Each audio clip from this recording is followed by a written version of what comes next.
দুপুরবেলা তরকারিতে একটু লবণ বেশি হওয়ায় ভরা মজলিসে আমার শাশুড়ি মা মাংসের গরম বাটিটা যখন আমার শরীরের উপর ছুঁড়ে মারলেন, ছলছল চোখ দিয়ে মনে তখন একটা প্রশ্নই জেগে উঠেছিল।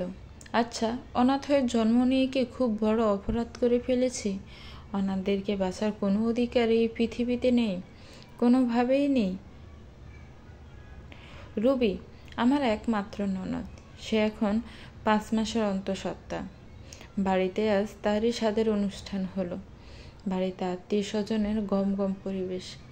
ভোরবেলা ঘুম থেকে উঠে রান্নাবান্নায় সমস্ত কাজ এক হাতে সামলিয়েছি।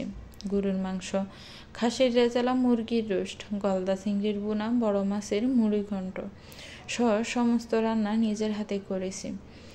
দায়িত্ব নিয়ে খুব ভালোবেসেই করেছি। একমাত্র ননদ কিনা আমার। হঠাৎই মনে পাহাড় সমান আফসোস নিয়ে মনে একটা প্রশ্ন উকি দিল। মামার মুখে শুনেছি আমিও নাকি আমার মায়ের একমাত্র মেয়ে ছিলাম। বাবা আমায় আদর করে রাজকন্যা বলে ডাকত। হয়তো তার বিশাল কোনো রাজভাণ্ডার ছিল না, কিন্তু তার ছোট্ট কুটিরের রাজরানী ছিল আমার মা, আর তার রাজকন্যা আমি। খুব শখ করেই বাবা আমার নাম রেখেছিলেন রানী। আচ্ছা, আমি তো অন্তঃসত্ত্বা। এই তো দেখতে দেখতে 5টা মাস কেটে গেল। আমার মা থাকলেও বুঝি এমন ঘটা করে আমার স্বাদের অনুষ্ঠান করত। আমাকেও এমনভাবে গরুর মাংস, খাসির মাংস, চিংড়ি মাছের বোনা নাক ডুবিয়ে খাওয়াতো। পেটে খুব খিদা। সকাল হতে শুকনো কটা ছিঁড়ে ছাড়া পেটে কিছু পড়েনি। ক্ষুধার যন্ত্রণায় শরীরটা কেমন অস্থির অস্থির লাগছে। ছুটে গেলাম রান্নাঘরের দিকে। দুপুরের আগে রান্নার কাজ শেষ করে গোসল করে রান্নাঘরে উকি দিতেই শুনতে পেলাম ফুফু শাশুড়ির গলার স্বর। তিনি আমার শাশুড়ির উদ্দেশ্য বলে উঠলেন, রেহানা, তোমার বড় ছেলের বউটা তো পোয়াতি। সেই সকাল থেকেই দেখছি এই শরীরে কত খাটাখাটনি করছে। আজ না হয় আমাদের মেয়ের সাথে তাকে বসিয়ে একটু ভালো মন্দ নিজের হাতে খাইয়ে দিও। বাপ মা মরা মেয়ে, ওর বা আর কি দোষ? ফুফুর মুখে পুরো কথা শেষ না হতে হতেই গর্জে উঠলেন আমার শাশুড়ি মা। ভাতের হাঁড়ি থেকে চামচ উঠাতে উঠাতে বললেন, এত আহ্লাদ দেখায়েন না তো আপা। জন্মের কিছু বছর পরে বাপ মাকে খেয়েছে, তার এত শখ আহ্লাদে কি আছে? অনাথ এতিমদের এত আহ্লাদি হলে চলে না আপা। আপনি বরং খাবারগুলো টেবিলে নিয়ে যান, হাতে অনেক কাজ আমার। শাশুড়ির মুখে এমন কথা শুনে পেটের খিদে আর পেটে রইল না, কোথায় যেন উদাও হয়ে গেল। আঁচলের কোনায় চোখ মুছতে মুছতে নিজের ঘরে চলে গেলাম। আরমান, আমার স্বামী, তখন পেপার পড়তে ব্যস্ত। বেশ চুপচাপ স্বভাবের একজন গম্ভীর লোক। আমার ব্যাপারে তার কোনো মাথা ব্যথা নেই। আমি খেলাম কি না খেলাম সে বিষয়ে তার কোনো কৌতূহল নেই বললেই চলে। আজকাল মাঝে মাঝে তো সেও আমাকে 2-1টা কড়া কথাও শুনিয়ে দেয়। তার অন্যান্য সহকর্মীরা বিয়ে করে নাকি শ্বশুরবাড়ির টাকা পয়সায় রাজার হালে থাকে। তার ছোট ভাই, আমার দেবর, বেশ কিছুদিন হলো বিয়ে করেছে। প্রায় তার শ্বশুরবাড়ি থেকে এটা ওটা পাঠায়। এই তো আজ সকালেই আমার ছোট জায়ের বাপের বাড়ি থেকে হরেক রকম বাজার সদাই করে পাঠিয়েছে রুবির স্বাদের অনুষ্ঠানে। এজন্যই আমার ছোট জা আমার শাশুড়ির কাছে লক্ষ্মীমন্ত, আর আমার স্বামী তো সব কিছু থেকে বঞ্চিত। আর সে তো একবেলা খাবারও পায় না শ্বশুর বাড়ি। শুনেছি আমার যখন 4 বছর বয়স তখন আমার বাবা মা রোড অ্যাক্সিডেন্টে মারা যায়। দুর্ভাগ্যক্রমে বেঁচে যাই আমি। তখন থেকে খেয়ে না খেয়ে মামার ঘরে এক কোণে পড়েছিলাম। বয়স বাড়তে লাগলো। মামার সংসারেও এক প্রকার বোঝা হয়ে দাঁড়ালাম।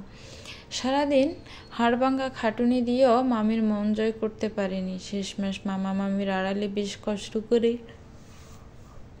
50,000 টাকা আর 4 আনা স্বর্ণ দিয়ে একজোড়া কানের দুল বানিয়ে রেখেছিলেন আমার বিয়ের জন্য।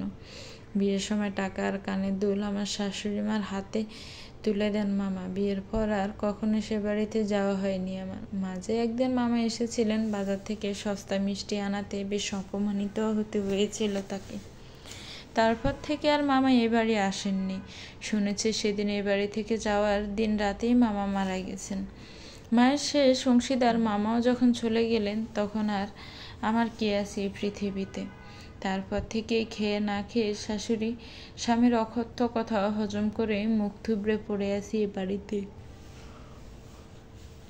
বিয়ের প্রায় বছর পেরোলো, সন্ধ্যা তো গড়িয়ে গেল। এত নুনের পুতুল হলে হবে? বাসনগুলো পরিষ্কার করে রান্নাঘরে এসো, এবার অনেক কাজ পড়ে আছে। শাশুড়ির কথায় ভাবনার সুতো কাটলো আমার। কলতলায় বসে বাসন পরিষ্কার করছিলাম। নিজেকে নিয়ে ভাবতে ভাবতে কখন যে চোখের পানি পাতা ভিজে উঠেছে বুঝতেই পারিনি। পেটে এখনো ভীষণ খিদে, সকাল হতে আর কিচ্ছু খাওয়া হয়নি। এটো বাসন পরিষ্কার করতে করতে প্লেটের কোনায় কিছু উচ্ছিষ্ট খাবার চোখে পড়লো। গোটা দুয়েক আস্ত চিংড়ি মাছও পড়ে আছে প্লেটে। খুব লোভ হলো। ছোটবেলা থেকে চিংড়ি মাছটা আমার খুব প্রিয়, তাই আর লোভ সামলাতে পারলাম না। পেটের যন্ত্রণায় এটো খাবারগুলো মুখে তুলে নিলাম। সাথে সাথে চোখ দুটো ভীষণ বেপরোয়া হয়ে উঠল। নিজের অজান্তে ডুকরে কেঁদে উঠলাম। আসলে মুখ চেপে খোলা আকাশের দিকে তাকিয়ে কেঁদে কেঁদে বলে উঠলাম, মাগো, অনাথদের বুঝি কোনো শখ আহ্লাদ থাকতে নেই? অনাথ হত দরিদ্রদের অভিশাপ মাথায় নিয়েই খুব সহজ সরল ভাবে দিনগুলো কাটছে আমার। কেটে গেল আরো 2 মাস। আমি এখন 7 মাসের অন্তঃসত্ত্বা। হাত পা ফুলে টইটুম্বুর, শরীরও বেশ ফোলা ফোলা। কাজের মাঝে তেমন স্বস্তি পায় না, তবুও স্বাচ্ছন্দ্যে সমস্ত কাজ করে যায়। আমার ঘরের মানুষটা বড্ড অগুছালো, তার দেখভাল তো আমাকেই করতে হয়। মধ্যরাত, সারা রুমে অন্ধকার, ফিনফতন নীরবতা, কোথাও একটু শোরগোল নেই। থেমে থেমেই কানের কাছে ধরা দিচ্ছে পাশে শুয়ে থাকা মানুষটির নিঃশ্বাসের শব্দ। আবছা আলোতে নির্গুম চোখে আমি সে মানুষটাকেই দেখে যাচ্ছি, যার হাতে শেষ আস্থা রেখে মামা আমার হাতটি তার হাতে গুজে দিয়েছিলেন। ভেবেছিলাম আর যাই হোক, এবার নিজের তো একজন মানুষ হলো, ব্যক্তিগত একজন মানুষ। এখন আমাকে নিয়ে আর আমার চিন্তা করতে হবে না। হলো তাই, আজকাল আসলেই নিজেকে নিয়ে আর চিন্তা করতে হয় না। মন মস্তিষ্কে একটা কথাই গেঁথে নিয়েছি, আল্লাহ যা করবেন ভালোর জন্যই করবেন। কি লাভ অন্যের প্রতি নির্ভর হয়ে? নিশ্চয়ই আল্লাহ উত্তম পরিকল্পনাকারী। তবুও কিছু কথা থেকে যায়, মিষ্টি কিছু যন্ত্রণা বুকে স্মৃতি হয়ে থাকে। মনে হচ্ছে এই তো বছর খানেক আগে যেদিন আমি প্রথম বউ হয়ে এই ঘরটায় এসেছিলাম। সব কিছু কত সুন্দরভাবে সাজানো গোছানো ছিল। ফুল আর মোমবাতির আলোয় ঘরটা কি সুন্দর পরিপাটি আর পরিপূর্ণ ছিল। নগদ 50,000 টাকার গহনা পেয়ে আমার শাশুড়ি মাও সেদিন বলেছিলেন, আমার ঘরে লক্ষ্মী এলো এবার। বাসর রাতে আরমান আমার হাতটা ধরে বলেছিল, আমার একাকিত্বের জীবনে তোমাকে স্বাগতম মহারানী। আরমানের মুখে মহারানী নামটা শুনে সেদিন প্রথমবারের জন্য মনে হয়েছিল, বাবা আমার নামটা রানী রেখে বোধহয় ভুল করেননি।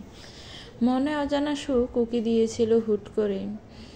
বুক জুড়ে প্রশান্তিতে টলমল ভাব। আমি একটু হেসেছিলাম, লজ্জাও পেয়েছিলাম ভীষণ।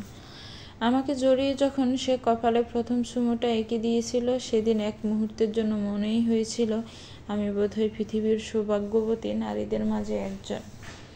নিজের অজান্তে মন নিজেকে নিয়ে অহংকার করে উঠেছিল। দূরেই নিয়েছিলাম তার প্রথম স্পর্শে। এই বুঝি আমার অভিশপ্ত জীবনের সকল কালিমা ধুয়ে মুছে শেষ হতে চলল। আমি হয়ে গেলাম তার সোহাগী বধূ। কিন্তু সময় যে বড্ড অহংকারী। সে সেদিন হিংসে করেছিল আমার প্রতি, তাই তো সময়ের সাথে সাথে আমার সব সুখ ম্লান হতে লাগলো। শাশুড়ি অপয়া অলক্ষ্মী বলে দাবি করলো। কিছুদিন যেতে না যেতেই আরমানের জন্য আমি অভিশাপ স্বরূপ হয়ে উঠলাম। মা ছেলের একটাই আফসোস, ছেলেকে অন্যত্র বিয়ে করালে হয়তো মাসে মাসে কিংবা কদিন পর পর শ্বশুর বাড়ি থেকে এটা ওটা পেত। নিমন্ত্রণে কবজি ডুবিয়ে একটু খেতে পারত। এখন তো সেই ঘুরে বালি তাদের। 7-5 ভাবতে ভাবতে বোর হলো। চারদিকে আজানের সুমিষ্ট প্রতিধ্বনি শোনা যাচ্ছে। আজ আর ঘুম হলো না। বিছানা ছেড়ে নামাজটা আদায় করে নিলাম। সকালের সমস্ত কাজ সেরে নিজের রুমে আসলাম। এই 1 বছরে মাটির ছোট দুটি ব্যাংকে বেশ কিছু টাকা জমিয়েছিলাম। কত হবে জানা নেই। খাটের কোণ থেকে ব্যাংকটা বের করে মাটিতে একটু জোরে লাগাতে খুব সুন্দরভাবে ব্যাংকটা ভেঙে 2 ভাগ হয়ে গেল। আর মানে জামা কাপড় ধোয়ার সময় সব সময় তার পকেটে কিছু না কিছু টাকা পেতাম। মাঝে মাঝে কিছু টাকা চেয়েও নিতাম। সেগুলোই 5 টাকা 10 টাকা করে বছর খানিক ধরে জমিয়েছি। ভাঙা ব্যাংক থেকে মাটিতে ছিটিয়ে পড়া টাকাগুলো তুলে গুনতে লাগলাম। মোট 4,570 টাকা জমিয়েছি। মনটা ফুরফুরো হয়ে গেল। 1 সপ্তাহ হলো রুবির ছেলে হয়েছে, ফুটফুটে ছেলে। শুনেছি খুব মিষ্টি হয়েছে দেখতে। নাম রেখেছে জায়ান। আমার ফুফু শাশুড়ি প্রথম জায়ানকে দেখে খুব বড় গলায় বলেছিলেন, রুবি ছেলেটা বড় বৌমার মতোই মিষ্টি হয়েছে দেখতে। সেই থেকে আমার শাশুড়ির চিন্তার শেষ নেই। ছেলেটার ধারে কাছেও যেতে পারলাম না এখনো। আমার শাশুড়ি ধরেই নিয়েছেন আমার মতো অপয়ার ছায়া ফেলে জায়ানের নিশ্চয় বড় ধরনের ক্ষতি হবে। শাশুড়ির কড়া নির্দেশে জায়ানকে দেখার আর সাহস হয়ে ওঠেনি। তবে আমার মতো হয়েছে দেখতে শুনে ছেলেটার প্রতি কেমন আলাদা মায়া জন্মে নিয়েছে। আচ্ছা, আমার সন্তানটা বুঝি আমার হতে হবে দেখতে, নাকি ওর বাবার মতো? এসব ভেবে সেদিন 101 আনমনে হেসেছিলাম। কাল হসপিটাল থেকে জায়ানকে নিয়ে বাড়ি ফিরবে রুবি। বাড়িতে জায়ানের ঘরোয়াভাবে ছোটোখাটো অনুষ্ঠান হবে। আমার শ্বশুরবাড়ির প্রথম সন্তান বলে কথা। শাশুড়ির খুশির অন্ত নেই যেন। এদিকে আমার শাশুড়ি যা দেবর সবাই অনেক পরিকল্পনা করে রেখেছেন, কে কী দিয়ে প্রথম দেখবে জায়ানকে। কাল যখন সন্ধ্যায় রান্নাঘরের কাজ শেষ করে নিজের ঘরের দিকে ফিরছিলাম, তখন আমার ছোট যা বেশ বিদ্রুপ করেই বলে উঠল, আচ্ছা তুমি তো বড় মামি, কাল কি দিবে গো তুমি জায়ানকে? আমি তখন মৃদু হেসে বলেছিলাম, আল্লাহ যা মিলাবেন তাই দিব। আমার উত্তরটা আমার শাশুড়ি মায়ের তেমন পছন্দ হলো না, তা ভালোই বুঝতে পারলাম। তিনি তিরস্কার করে বিরস মুখে বললেন, যে আমার ছেলেকেই আজ পর্যন্ত 1 পয়সা দিয়ে উপকার করতে পারল না, সে আবার আমার নাতিকে কি দিবে? খবরদার, কাল জায়ানের আশেপাশে যেন তোমাকে না দেখি। তোমার কাজ ওই রান্নাঘর পর্যন্তই শেষ বলে দিলাম। আমি আর কথা বাড়ালাম না, মাথা নিচু করে চলে আসলাম সেখান থেকে। আস্তে আস্তে শুনতে পেলাম শাশুড়ির করুণ কণ্ঠস্বর, সবই কপাল আমার, বুঝলে ছোট বউ, ছেলেটার জীবনটাকে নিজ হাতে নষ্ট করে দিয়েছি গো, নষ্ট করে দিয়েছি। দুপুরে নামাজ পড়ে নিজের জমানো সেই টাকা নিয়ে বাজারে চলে গেলাম। 2 দিন আগে পাড়ার স্বর্ণকার দাদাকে বলে রেখেছিলাম 1,000 টাকার মধ্যে ছোট করে একটা সোনার আংটি গড়িয়ে দিতেন। দাদা সেটা যত্ন সহকারে খুব সুন্দর করে বানিয়ে রেখেছেন। আংটিটা নিয়ে চলে আসলাম। সাথে দোকান থেকে 1,000 টাকায় 2 জোড়া কাপড় কিনে বাসায় ফিরে আসলাম। বাসায় ফিরতে ফিরতে তখন সন্ধ্যা হয়ে গেছে। মাগরিবের নামাজ শেষ করে শরীরটা বেশ ক্লান্ত লাগছিল। এদিকে রাতের রান্নাও করতে হবে। তবুও বিছানায় নিজের শরীরটা এলিয়ে দিতেই ঘুম চলে আসলো। নিজের অজান্তেই ঘুমিয়ে গেলাম সমস্ত কাজ ফেলে রেখে। ঘণ্টাখানিক পর শাশুড়ির চেঁচামেচিতে ঘুম ভাঙল।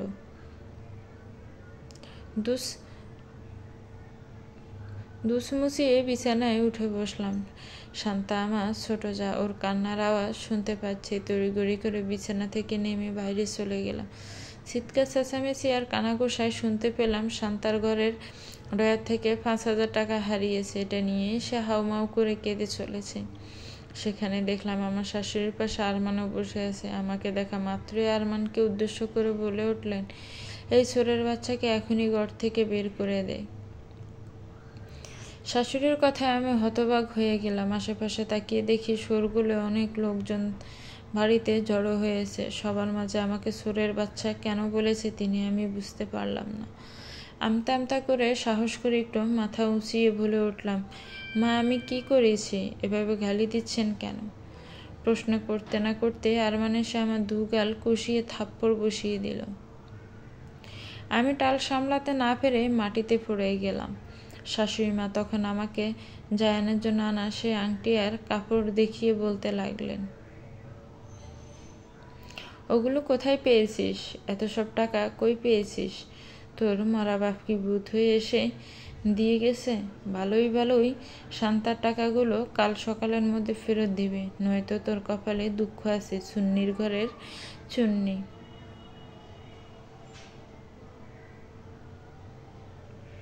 আমার মুখ থেকে আর কোনো কথা বেরোলো না। সবাই সবার মতো চলে গেল যার যার ঘরে। সিদ্ধান্ত হলো সকালের মাঝে টাকা ফেরত না দিলে এ বাড়ি থেকে আমার চলে যেতে হবে। নিজের ঘরের দিকে তাকিয়ে দেখলাম আরমানও দরজাটা বন্ধ করে দিয়েছে। আমার আর কোথাও যাওয়ার জায়গা নেই। নিজেকে নিজেই প্রশ্ন করলাম, কোথায় যাব আমি? মন তখন মাথা ছাড়া দিয়ে বলে উঠল, অসহায় এতিম হয়ে পৃথিবীতে বাঁচতে হয় না।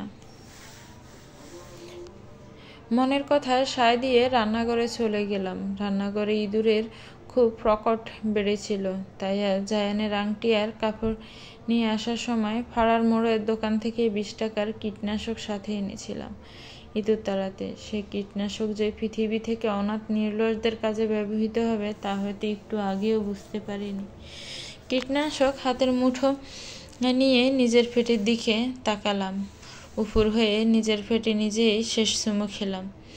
চোখ থেকে টলমল করে জল গড়িয়ে পড়ছে। কেঁদে কেঁদে অনাথ মায়ের অনাগত সন্তানকে উদ্দেশ্য করে বললাম, বুঝলি বাবুই, আজ আমাকে অনাথ এতিম অপয়া বলে গালি দেয় লোকে, কাল তোকে হয়তো চোরের বাচ্চা বলে গালি দিবে সবাই।